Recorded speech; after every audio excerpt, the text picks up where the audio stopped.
Kamusta mga anime lovers? Bago magsimula ay shoutout sa ating mga awesome Lodi members Muamu Chup Chup. Sa itaas ay nagmamasid lang sila Altair at Meldy sa pagsisimula ng Grand Magic Games. Pinakilala ang mga manlalaro sa lahat ng mga team para sa unang palaro. Subalit nagreklamo si Nal Pudding ng Raventail dahil dalawa daw ang team ng Fairy Tail. Pero hindi naman ito alintana ng ibang mga players dahil maaari din daw itong maging disadvantage. Sa hudyat ni Toma ay nagsimula ang palaro at nagkaroon ng mga gusali sa buong stadium kaya nagkahiwalay ang mga kalahok. Saka sinabi ng host na kailangan nilang hanapin ang mga kalaban at gamitan ng magic para magkaroon ng isang puntos. Tapos nagkaroon pa ng mga imahe ng lahat ng mga kalahok at kapag nagkamali sila ng inatake ay mababawasan sila ng isang puntos. At opisyal na nga na nagsimula ang round 1. Sa kasamaang palad ay nagkamali si Juvian na nabawasan agad ng 1 point kaya magre-respawn siya sa ibang lugar pagkalipas ng 10 segundo. Kapag tinamaan ka ng kalaban ay mababawasan ka rin ng isang puntos at ang time limit ng game ay kalahating oras. Agad na nagkita sila Gray at Nal Pudding kaya agad itong inatake ng Ice Wizard, subalit nasa likod pala ang totoong kalaban kaya nag-respawn siya sa ibang lugar at nabawasan ng isang puntos. Dahil dito ay nais niyang gayahin ang teknik nito, subalit nahanap at inatake siya ni Nal kaya nabawasan na naman ng puntos. Napansin naman ni Lucy na tila sila talaga ang puntirya ng Raventail. Muntik na namang tamaan si Gray pero ang bata pa ang tinamaan ni Jaeger na inatake din ni Leon. Saka dumating si Juvian na iniligtas ang crush niya. Ngunit ang nais pala ng dalaga ay ang pangako ng master na kung mananalo sila ay papayagan silang gawin sa kabilang team ang nais sa loob ng isang araw. Subalit inatake na naman sila ni Nal saka nagpaulan ng snow si Eve upang malaman ang mga tunay na kalahok dahil dito ay nakakuha siya kaagad ng 3 points ngunit muntik na siyang tamaan ni Leon. Si Nal Pudding ay si Gray talaga ang puntirya. Samantala si Rufus ay wala pa ring puntos na nasa itaas pala na gumamit ng kanyang teknik na memory make kaya sabay-sabay na tinamaan ang mga katunggali pero nakailag si Nal Pudding at sinuntok siya pero naglaho si Rufus saka ito inatake. Dahil dito ay nangunguna na ang Sabertooth na ikinatuwa ng mga tao. Nang sumugod si Gray ay siya na naman ang pinuntirya ni Nal Pudding kaya nangulelat ang Fairy Tail sa round 1 at nabash ng mga tao. Pero isinumpa ni Gray na babawi siya sa Raventail. Sa susunod na laban ay si Lucy ang magiging player ng Fairy Tail at makakalaban niya si Corona ng Raventail. Sa susunod na labanan ay makakakuha ng 10 points ang winner at ang draw ay makakakuha ng 5 points. Samantala sa Castillo ay masaya si Captain Arcadios dahil napakarami daw nilang makukuhang magic power. Umaasa ang mga kasama na mananalo si Lucy sa kalaban nito. Nagtungo na ang dalawa sa stadium at nang magsimula ay inatake ni Taurus ang kalaban. Tapos binuksan din ito ang gate ni Scorpio at umatake ng buhangin ngunit sinalag ito ng umaapoy na buhok. Pinagsama ni Lucy ang atake ni Taurus at buhangin ni Scorpio patungo kay Flare kaya walang makita ang mga audience dahil sa lakas nito. Napatalsik nila si Flare subalit ginawa nitong wolf ang buhok upang atakihin si Lucy kaya tinawag ng dalaga si Cancer para gupitan ito. Ngunit nahuli nito ng buhok si Lucy at kinaladkad at pinilit naman ng Celestial Wizard na mahuli ito ng letigo kaya pareho silang napinsala sa ere pero mas nasasaktan si Lucy sa apoy at pareho silang tumalsik. Naramdaman ni Lucy ang pinsala sa mga paa. Si Flare naman ay pinalusot ang buhok sa ilalim ng lupa kaya palaisipan kay Lucy kung saan ito lalabas. At narinig nitong sila Master Makarov ay patuloy ang pag-cheer sa kanya subalit nakita ang buhok na katabi ni Asuka saka siya tinamaan at binalibag.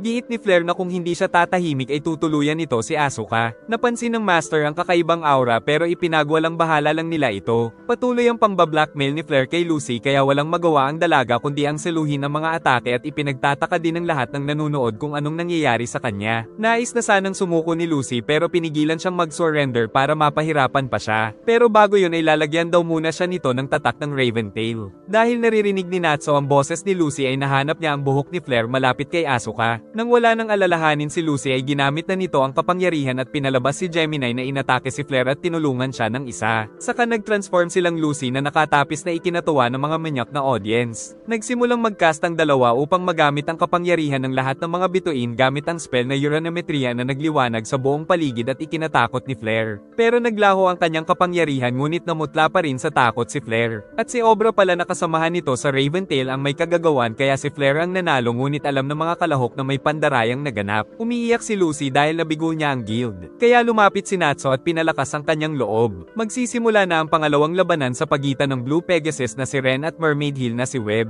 Sa isang iglap ay gumamit si Web ng mga sapot nito kaya tinanggal niya at umilag sa mga kasunod na atake. Ngunit nang gumamit na si Ren ng napakalakas na aerial force na tumapos sa maraming sapot ni Web ay natalo niya na kaagad ang dalaga at napahanga ang mga tao sa malakas na magic power ni Ren. Natuwa din si Jenny sa kanyang ka-guild. Naisip ni Natsu kung mas malakas na ba si Ren kay Ichiya pero giit ni Erza na ito ang pinakamalakas na Blue Pegasus Wizard. Para sa third match match ay magkakaharap sina Warcry ng Quattro Cerberus at Olganan Aegean ng Sabertooth na napakasikat sa mga tao. Ngunit umaasa pa rin ang Quattro Cerberus na mananalo sila, pero sa Sabertooth ay umalis si Rogue dahil si Gajeel lang daw ang inaabangan niya. Nang magsimula ang laban ay kagad na umiyak si Warcry dahil gumagamit pala ito ng mahika sa kanyang mga luha. Subalit sa isang atake lang ay tinapos siya ni Olga. Gulat na gulat ang lahat dahil napakalaki pala ng agwat ng lakas nito sa katunggali. Dahil dito ay ang Sabertooth na ang nangunguna sa mga puntos. Sinabi ni Sting na dapat ay mas ginawa niya itong entertaining, kaya nang hingi si Olga ng mic para ma-entertain sila sa kakumanta ito ng rock and roll, pero sumakit ang ulo nila Natsu sa sama ng boses. Para sa final match para sa araw na ito ay maghaharap ang Fairy Tail B at Lamia Scale. Sa Fairy Tail ay si Mist Ogan, at sa Lamia Scale naman ay si Jura, kaya tuwang-tuwa ang mga tao dahil parehong napakalakas ng dalawa. Paglabas ni Jura ay nagwawala sa excitement ang mga tao dahil isa ito sa Saint Wizards. Lumabas na rin ang misteryosong si Mist Ogan na hindi alam ng lahat na pinalitan ni Jelal. Giit ni Makarov na naging Saint Wizard din naman noon si Jelal kaya patas ang laban. Pero ang totoo ay naiihi lang pala si Mavis. Nagulat naman sila Ultir na lalaban sa tournament ang kanilang leader na si Jelal. Pagsugod ni Jelal ay inatake siya ni Jura ng napakaraming mga pinatigas na mga lupa kaya ginawa ang lahat upang makailag.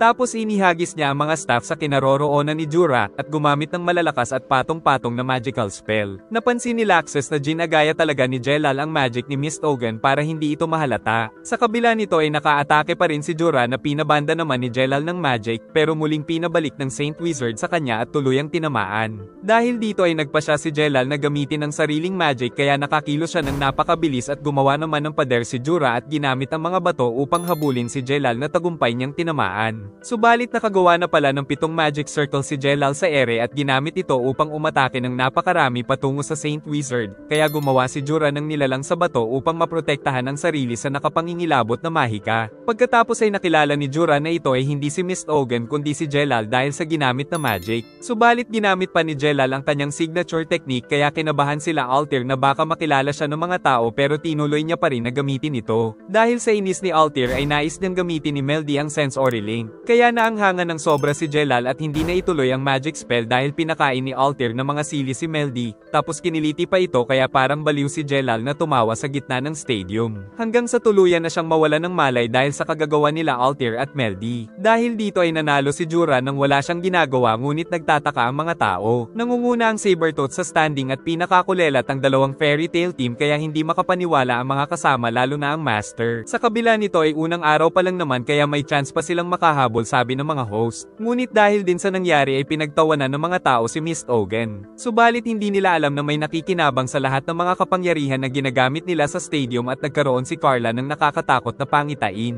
At sa kabila ng mga pagkatalo ay malakas pa rin ang loob ng bida. Pagsapit ng gabi ay nagkaroon muna ng party ang Fairy Tail. Excited ng makipaglaban kinabukasan si Natsu pati na rin si Gajeel. Nang mapansin nilang wala doon sila Gray at Lucy dahil sinamahan pala nito ang dalaga na nahihiyang magpakita sa guild, pero nang aalis na siya ay pinigilan siya ni Lucy dahil nais mag-boom-boom, ngunit imagination lang pala ito ni Juvia. Pero ang totoo ay malakas na rin ang kanilang mga loob kaya sinabi ng Master na maghanda sila para manalo kinabukasan. Nagtungo ang Colonel sa kanyang kamahalan upang itanong kung may request ito sa laban kinabukasan. Giit ng hari na nais niyang paglabanin sila Bacchus ng Quattro Cerberus at Urza ng Fairy Tail. Subalit paglabas ni Arcadios ay meron siyang masamang pinaplano. Natalo ni Natsu si Max sa isang suntok. Si Gajeel naman daw ang susunod, ngunit sinasaway na sila ni Laxus kaya tinukso niya itong naging malambot. Nainis naman si Fried sa ginawa sa leader nila, pero ang mga kasama niya ay natutulog dahil sa dami ng nainom. Saka lumapit si Bacchus upang makipagtagisan sa inuman kay Kana. Kalaunan ay di sila makapaniwalang may nakatalo kay Kana, tapos kinuha pa nito ang bra ng dalaga bilang reward kaya sinuntok ni Macau, ngunit parang drunken master ito na binugbog sila. Tapos napag-alaman nakakilala pala ito ni Urza. At nagpa siya daw siyang sumali sa tournament nang makitang nilampaso lang si Warcry sa battlefield. Pagkaalis nito ay sinabi ni Urza na si Bacchus ay isang S-class wizard ng Quattro Cerberus at isa itong drunken master. Samantala sinabi ni Carla ang mga masasamang pangitain kay Polochka. Kinabukasan ay dumating ang mga karwahe karwahe na gagamitin sa pangalawang palaro. Kaya nabahala sila Gray dahil si Natsu ang player nila na merong motion sickness. Maging sila Gajil at Sting ay hindi maganda ang pakiramdam. Ang nangunguna sa karera ay si Blacksnake ng Raventail, pangalawa ay si Ichiya na sinundan nila Yuka ng Lamia Scale at Lislay ng Mermaid Heel. Pang-apat ay si Bacchus na meron pang hangover. Gumamit na ng kanya-kanyang kapangyarihan ang mga kalahok upang manalo sa karerang ito. Ngunit si Bacchus ay winasak ang isang karwahe na nakaapekto sa mga kasunod na ikinagulat ng mga kalahok, saka mabilis niyang nilagpasan si Blacksnake at naging number 1 sa karera. Samantala ang tatlong Dragon Slayer ay nasusuka pa rin kaya pinagtawanan ng mga tao. Sa kabila nito ay pinilit pa rin ng tatlo kahit hirap na hirap sila hanggang sa makatapos. Subalit si Sting ay walang nakuhang puntos. At ang standing ay ang Raventail na ngayon ang nangunguna. Pagkatapos ng karera ay nagpahinga muna si Natsu. Para sa round 2 ay maglalaban sila Blacksnake at Toby ng ahas laban sa aso. Samantala nakita ni Lucy na parang ginulpi si Flare. Saka sinabi ng kasama nito na isa siyang walang kwentang kasapi at pinagbantaan kung gusto niya pang magarote. Sa simula ng laban ay umatake si Toby ng kanyang mahabang mga kuko subalit biglang naglaho si Blacksnake at pinaikot-ikot nito si Toby gamit ang spell na kinopya kay Max dahil mimic magic pala ang kapangyarihan ni Blacksnake. Subalit muli na namang sumugod si Toby kaso hindi ito matamaan. Nagpatuloy si Toby ngunit naglaho na naman si Blacksnake at pinaikot siya muli, saka nagpatuloy na naman ito sa pag-atake kaya natuwa ang mga manonood pero tuluyan nang natalo si Toby. Kaya meron ng 36 points ang Raventail at 20 points naman sa Lamia Scale. Giit ni Toby na nawawala daw ang kanyang isang medyas na 3 months niya nang hinahanap kaya namangha ang lahat sa taglay na kasyungahan. Sinabi ni Blacksnake na suot niya ito sa pendant kaya labis na nagpasalamat si Toby pero grabing disappointment ng audience. Tapos nais si Blacksnake na makipagkamay, subalit bigla niyang winasak ang medyas dahil mahilig pala siyang mangsira ng mga bagay na importante sa mga tao kaya nalaman din ng lahat ang tunay na kasamaan ng Raventail. Samantala may lihim na ipinag-utos si Arcadios sa tauhan. Ang susunod na kalahok ay si Bacchus. Naiinis si Kana sa lalaki dahil tinalo siya nito sa palakasan uminom. Excited na ang hari na mapanood sila Urza at Bacchus pero nagkamali pala si Arcadios. Dahil ang ginawa niyang matchup ay Bacchus versus Elfman. Nakahiga lang si Bacchus at sinabing pag nanalo siya ay sa kanya na ang mga sexing kapatid ni Elfman. Samantala nagising ang bida na mag-isa sa silid pero napansin niya ang amoy ng ibang tao kaya naghanap siya at nakitang kanidnap sila Wendy at Carla na agad niyang hinabol. May dalang mga baril ang isa na agad niya namang inumbag sa pagmumukha hanggang sa mahabol at ginulpi ang mga ito. Samantala nabugbog na pala si Elfman ni Bacchus pero sumunod pa rin ang Macho Fafa na nag-transform ng leopard pero hindi pa rin tumatama at siya pa ang nagulpi ng Drunken Master. Giit ni Urza na isa kasi itong martial artist na mas pinalakas ang atake dahil sa magic kaya patuloy nitong ginulpi si Elfman pero hindi pa nito binibigay ang tunay na lakas dahil hindi pa nakakainom subalit natatalo na kaagad ang Fairy Tail Wizard kaya nasabik si Bacchus sa mga kapatid nitong sexy. Sa kabila nito ay sinabi ni Elfman na kung siya ang mananalo ay tatawagin silang 4 puppy sa kasagsagan ng tournament. Pumayag naman si Bacchus pero uminom na rin siya para ibigay ang tunay na lakas. Kaya umatake na muli si Bacchus subalit nawasak ang armor nito sa napakatigas na lizardman transformation nito. Saka hinamon pa nito ang Drunken Master na parang baliw na umatake ng walang tigil kaya excited ang lahat kung ang matinding depensa ni Elfman o ang mga mabibilis na atake ni Bacchus ang magwawagi. Hanggang sa mapagod ang dalawang kalahok sa kanilang labanan at pareho silang mga wala ng lakas at inakala ng lahat na si Bacchus na ang panalo, subalit natumba ito at si Elfman ang tunay na nagwagi.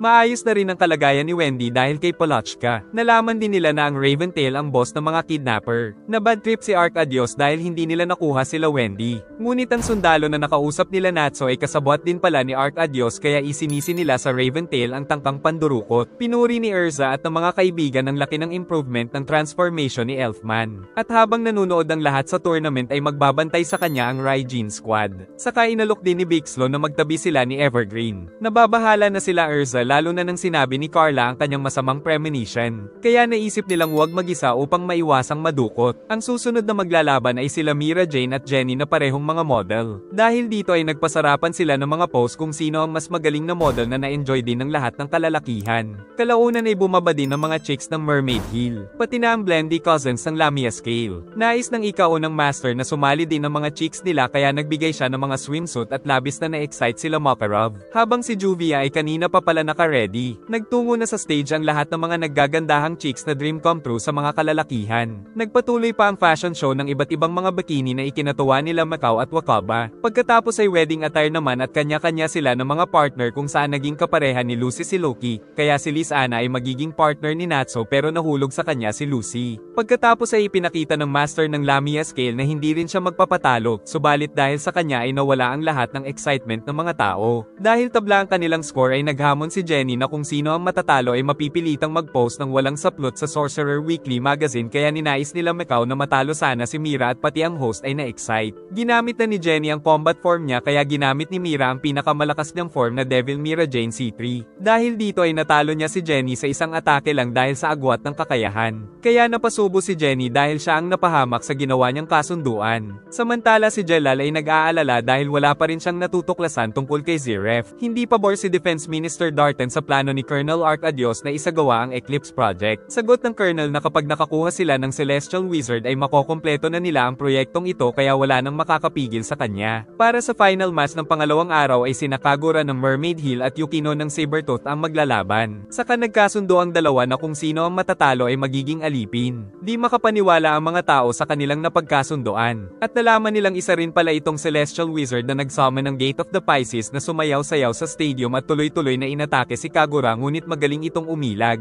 Dahil dito ay ginamit ni Yukino ang isa pang Zodiac Gate na libra na ikinatuwa ng kalalakihan. At ginamitan ng Gravity Magic si Kagura saka ito inatake ng dalawang isda subalit nagawa pa ring makatakas. Subalit pinatagilid ang gravity kaya tumama ang dalaga sa malaking estatwa. Saka mabilis na sumugod sila Pisces ngunit unti-unting bumagsak ang mga ito pati na si Libra dahil naapektuhan din sila ng gravity. Dahil dito ay nadaganan ng malalaking isda si Libra. Napilitan si Yukino na buksan na ang ika-13 sa Zodiac Gate kaya nag-iba ang aura sa paligid ngunit matapang na sumugod si Kagura. Nang dumating ang nakakatakot na nilalang na isang mapaminsalang ahas na ikinabahala ng lahat. Subalit sa pagsugod nito ay nahiwa ni Kagura ang nakakatakot na nilalang hanggang sa tuluyan niyang matalo ang player ng Sabertooth. Maging si Erza ay nabahala dahil hindi niya rin nakita ang ginawang atake ni Kagura. Bago umalis ay sinabi ni Kagura na pagmamayari niya na ngayon ang buhay ni Yukino. Sa pagtatapos ng pangalawang araw ay nangunguna ang Raventail, sumunod ay patas ang Sabertooth at Lamia Scale. Ang pumangatlo ay ang Mermaid Hill. Ikalima ay ang Blue Pegasus at ang pang-anim ay Quattro Poppy. At ang last place ay ang dalawang Fairy Tail team. Ikinatuwa naman ni Arcadios na may dalawang Celestial Wizard dahil mas tumaas ang success rate ng Eclipse. Nababahala naman si Jelal dahil hindi pa niya nararamdaman ang kakaibang magic power. Pagsapit ng gabi ay sinabi niya ito kay Erza. At kinabukasan ay balak niya na ring mag-imbestiga sa event organizers.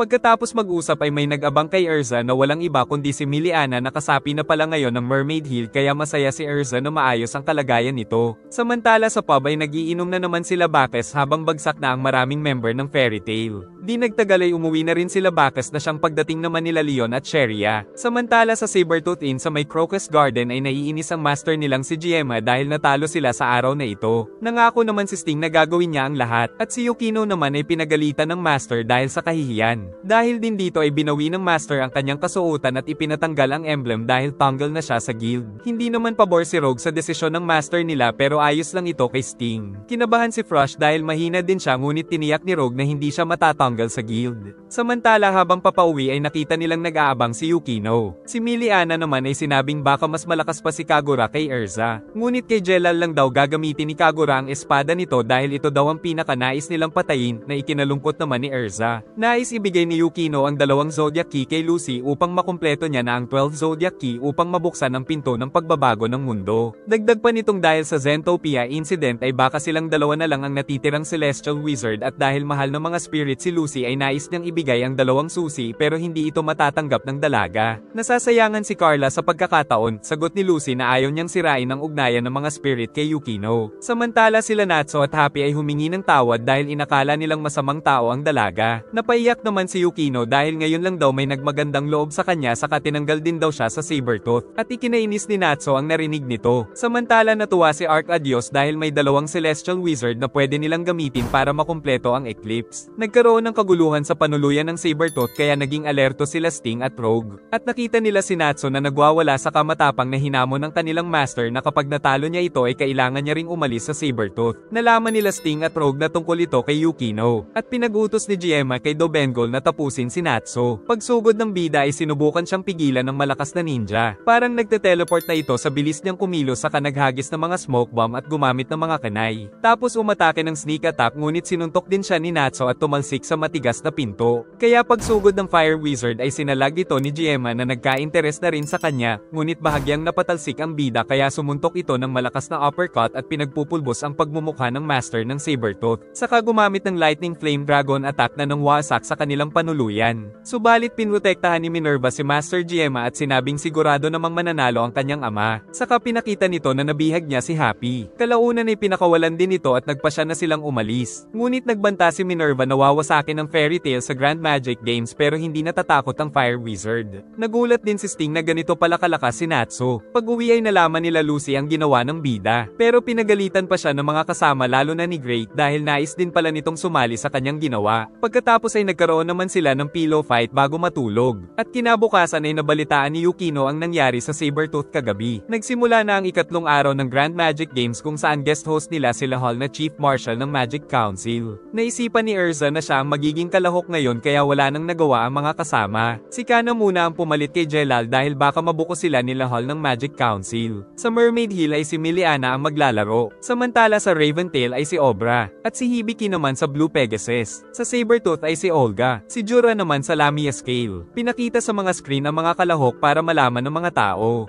At mula sa langit ay bumaba ang isang templo na tinatawag na Pandemonium. Merong nasa 100 monster sa loob nito na may iba't ibang antas ng lakas. Subalit ang pinakamahinang monster pa lang ay nakakatakot na. Kaya grabeng panganib ang dulot ng mga mas malalakas na halimaw. Maaari daw silang pumili ng dami ng halimaw na kakalabanin. At kung matalo niya ang mga ito ay makakakuha siya ng puntos depende sa dami ng kinalaban niya at gagawin nila ito hanggang sa maubos ang mga monster. Subalit random daw ang rank ng monster na makakalaban nila kaya exciting at mapanganib. At ang malupit ay kahit anong rank ng monster ay 1 puntos lang ang bigay. Kapag natalo ka daw sa isang round ay mawawala ang puntos mo sa round na iyon kaya kailangang hindi maging greedy. Pinakuha sila ng mascot na mga stick para malaman ang kanilang pagkasunod-sunod. Unang papasok si Erza at panghuli naman si Kana. Subalit sinabi ni Erza na kakalabanin niya na ang lahat ng mga monster kaya walang matitira sa mga kalaban kung magawa niya ito. Nag-enjoy ka ba? Mag-like and subscribe at pindutin ang bell para updated ka sa susunod na upload. Sana ay nagustuhan nyo at mag-like and subscribe ka na rin para muha-muha chup chup.